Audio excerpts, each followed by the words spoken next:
The genocide against the Tutsi in 1994 happened when I was turning 13.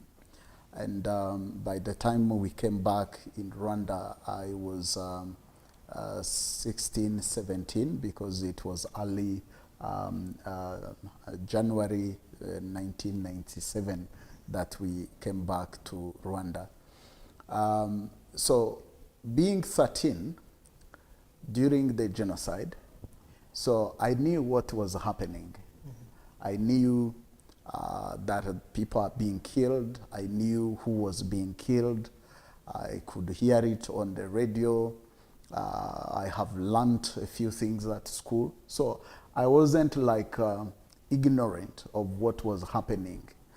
And because of that understanding I had then, that's actually what led me to even flee, go into exile, because I couldn't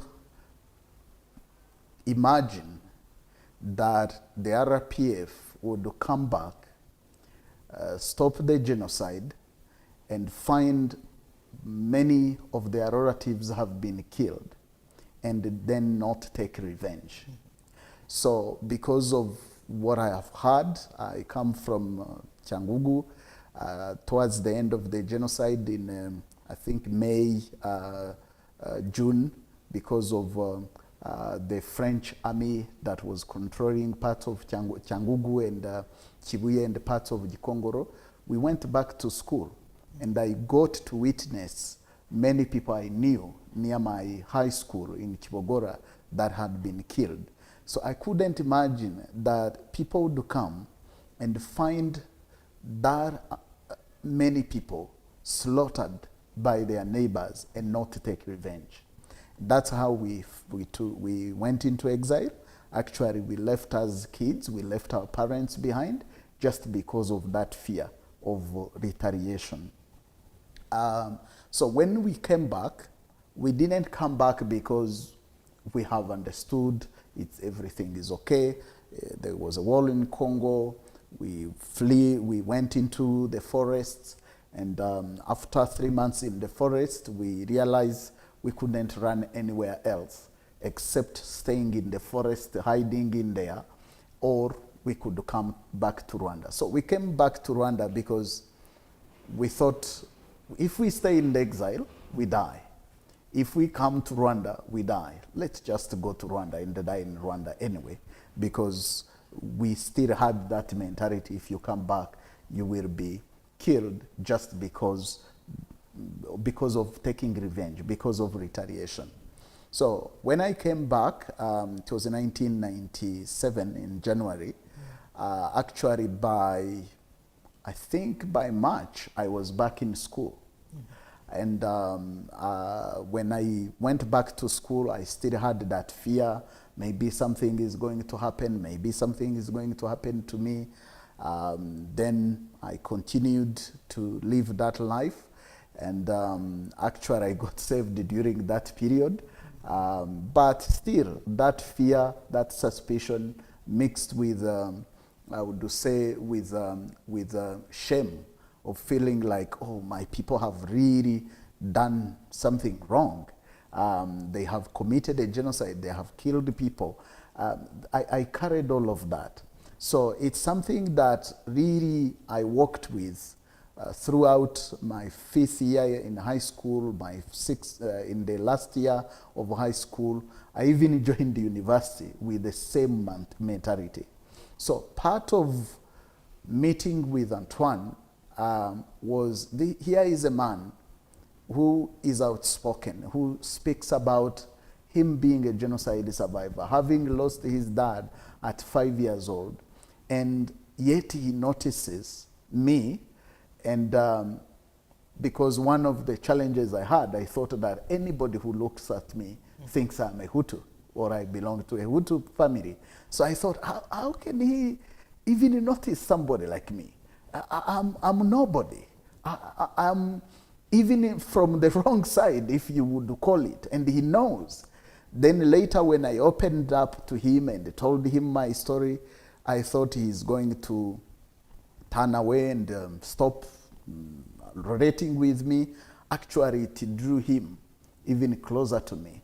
And the message he has been giving, he was giving then, and has been giving ever since I have known him, has really helped me to go on that journey of healing, because it went beyond just what he says, but how he lives. Mm-hmm. So now, you asked about purpose. When somebody is wounded, you are limping. At least you are limping, if you can even stand. So you can't really walk into your destiny. You can't really be who God has made you to be, because it's as if the woundedness or your wounding distorts who you are, and it distorts your reality, and it distorts your view of life. And because of that, then you can't really discover your purpose, and you can't even walk in it because of that distortion that comes from woundedness. So that's why when I started on that journey of healing, I could be free to be myself. I could interact with anybody. I could just do and be who I am supposed to be. And that helped me in my calling, or even in what God has created me for. Yes, I work in healing, but I'm also a believer. I am a preacher. I share the word of God. I teach. And how would you teach in a nation like Rwanda with the same heart I had before I got on that journey of healing? So it would have been impossible. So woundedness distorts who you are. It affects your view of reality. It affects what you can pursue and what you can't pursue. It affects even how you can pursue it. Just one example. One of the things that God has been working on me was to receive even help from people I would consider shouldn't help me. Mm-hmm. One of them being Reverend Antoine, and also many other friends I have who have helped me. And one of them is a very close friend. We knew each other before I became a Christian. I became born again. And one day he came and said, I want to spend the night praying with you. And I said, no way, you are crazy. You are a genocide survivor. You know my story. How can you want to spend the night praying with you, praying with me? Not for your own prayer request, but for mine. And that almost made me to push him away. Thank God that I failed to push him away, because really God spoke to me and really set me on a good path, even during that time. So to come back to your question about purpose, when you are wounded, it's very difficult to walk in who God has made you to be. It's very difficult to even embrace what God has destined you to do. And even when you discover it, it is very difficult for you to achieve it, because you need anybody. You need the help of many people on that journey of your purpose. So that's why healing is very important when it comes to fulfilling your purpose, because actually your purpose depends on it. Wow. So your purpose, fulfilling your purpose depends on you healing from your emotional wounds and being able to get your view of life back to the real view of life, not the distorted one that has been distorted by the emotional wounds. Definitely, yeah. Definitely. It's like a normal wound.